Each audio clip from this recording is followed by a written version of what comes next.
Hey friends, it's me, Anna Gray, and I am coming to you on something that I hope is going to be incredibly valuable to you, but I also know it's going to be incredibly valuable to me. So, if you followed me for a while, you may have heard my story over the last, I don't know how many years. I used to say 11 years, and I just keep wanting to say 11 years. But I honestly don't know how many years it's been now. Because my story is my story. And I will tell you that I have been struggling with what's next. What's next in my life? What's next in my business?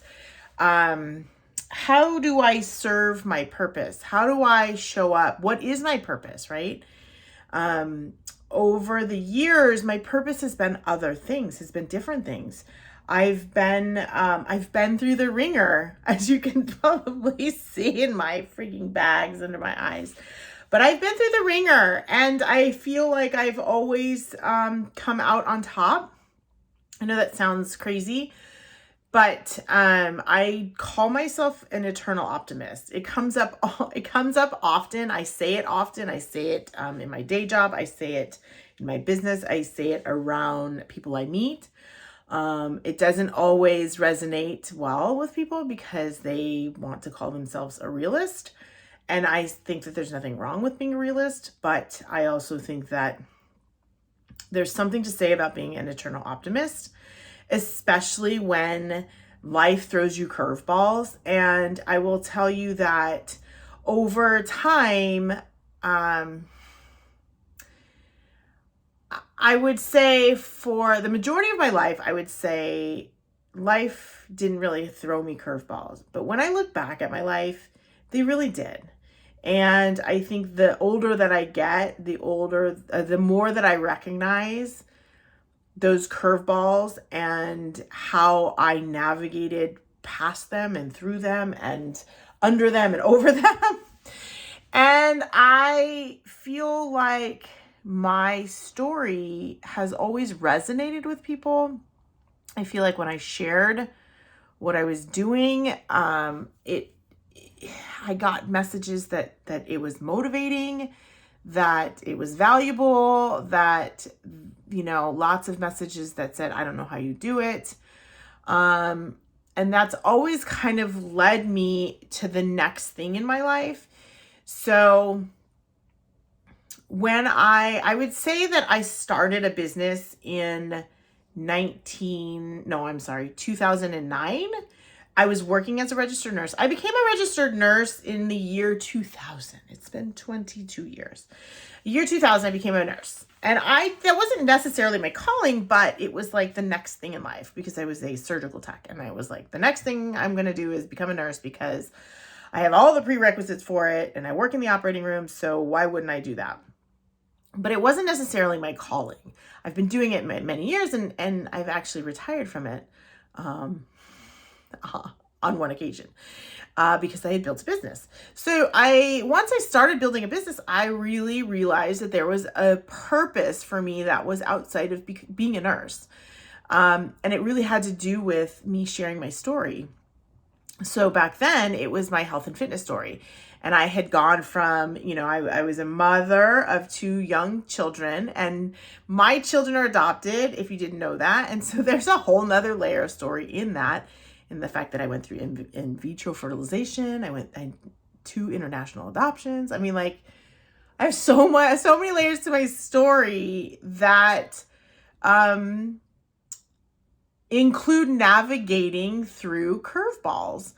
And I feel like my purpose has always been to share my story, share my, I hate to say the word knowledge because knowledge is just, information that I've gathered over the years and, things that I've observed in people, in myself, and really just sharing my, words of wisdom, I guess. But I love to share my words of wisdom for anyone that wants to listen. And what I've found is that people actually do listen. So the fact that you're here means a lot to me because you're listening. So what I've decided to do, because I can't seem to decide on how I want to run my business, this next calling, this new phase in sharing my story, in continually staying connected to my community. That's been a challenge in itself. What feeds me, the way that I've been able to get through those curveballs, being resilient, has really been my community. My community has gotten me through my weight loss journey, has gotten me through, bringing up my kids, has gotten me through now a divorce. And not having that community, I've really, really struggled with. Now, I was teaching business owners how to build communities using Facebook groups, but what I found was that I love to talk about that and love to create conversation around that. In fact, I just got off a phone call with someone from social media marketing world, and I was sharing my expertise on Facebook groups, even though I'm not teaching them anymore. And it fuels me. It gets me excited. But I also know that that's not necessarily my purpose in my calling right now. My calling is really to stay connected to my community in one way or another. And in the Facebook group, it doesn't seem to be what's driving me right now. And so the reason for this video is that I've decided that I'm going to commit to sharing my insights, sharing my words of wisdom, my morning message, whatever it is that I literally have to get off my mind, and sharing them in a daily video. Now, let's just say it may not be daily, but my goal is to make them daily. And my goal is to make them at least for the next 90 days.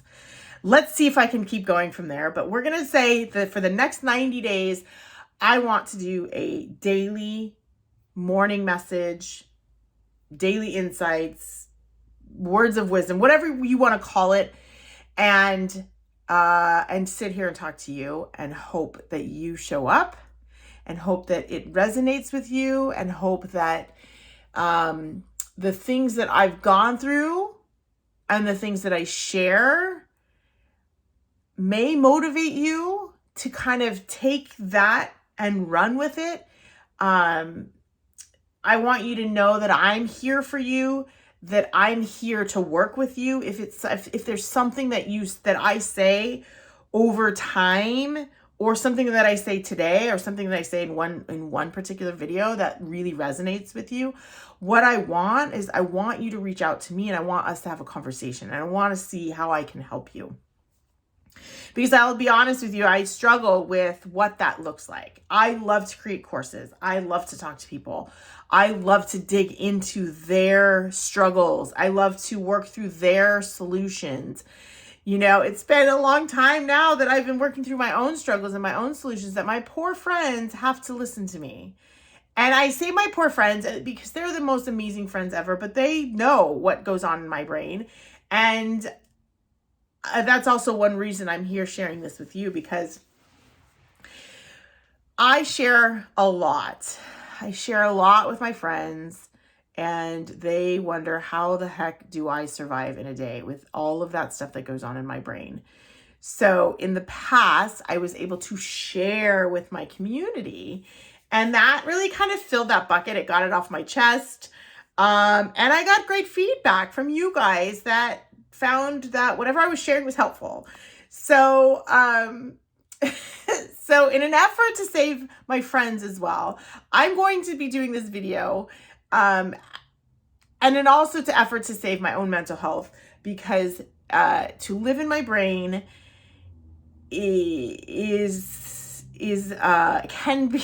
be difficult.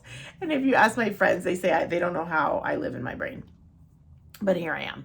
So I am coming to you with day one of, sharing my insights, sharing my words of wisdom. We're going to come up with a title for this, and I'm going to share it. I'm going to put them on my YouTube channel, and I'm going to put them on my website, and I'm going to send these out to you. And if you have a moment to sit and listen, and you just need a little inspiration or a little pick-me-up on life, or on your job, or on building a business, or on adoption, or infertility, or marriage, or divorce, or relationship building, or friendships, or starting over, or getting past things, like you name it.